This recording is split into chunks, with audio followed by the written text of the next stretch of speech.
Hi, today we are going to learn about recognizing the equations and graphs of absolute value, greatest integer, and exponential functions. Let's look at the graphs of these functions first of all. This graph represents the absolute value function graph.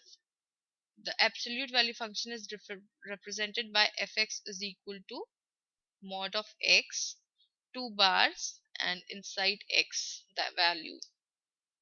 Now this graph has one line sloping downwards and one line sloping upwards, and this graph is symmetrical about the line in the middle. So in this graph this will be symmetrical about the y-axis. Whatever point is the intersection, the graph is symmetrical about that line.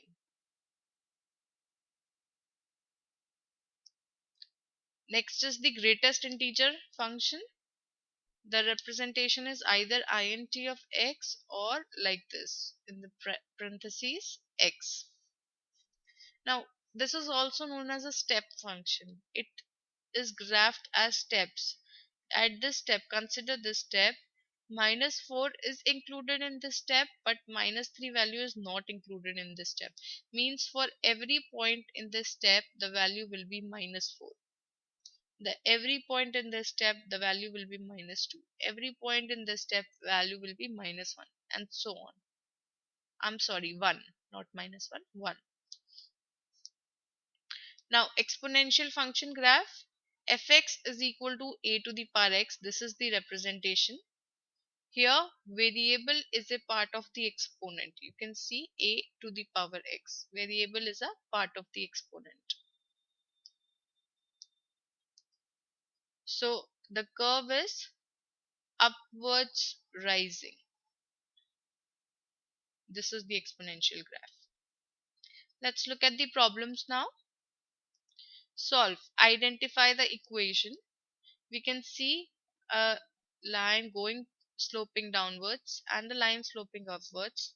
They are meeting at the point 3, 1, and let's see whether the graph is symmetrical about this line. Consider value y is equal to 2, y is equal to 3. The graph has same values, so the graph is also symmetrical about the line x is equal to 3. So this is an absolute value function graph. So D absolute value is the answer.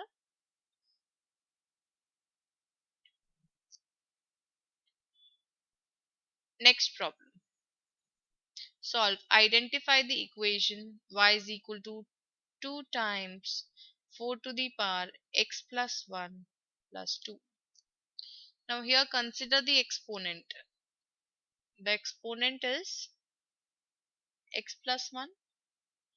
This means that it consists of variable. Variable is a part of exponent, x variable. So this is the equation of an exponential function. Whenever variable becomes the part of the exponent, it becomes an exponential function. Next problem. Solve. Identify the equation y is equal to minus 2 parentheses x minus 3 minus 4. Now these parentheses are the representation of the greatest integer function. So this is the equation for a greatest integer function. So D greatest integer is the answer. I hope you can practice more problems on recognizing the equations and graphs of absolute value, greatest integer, and exponential functions now. Thank you for watching. Have a great day. Bye bye.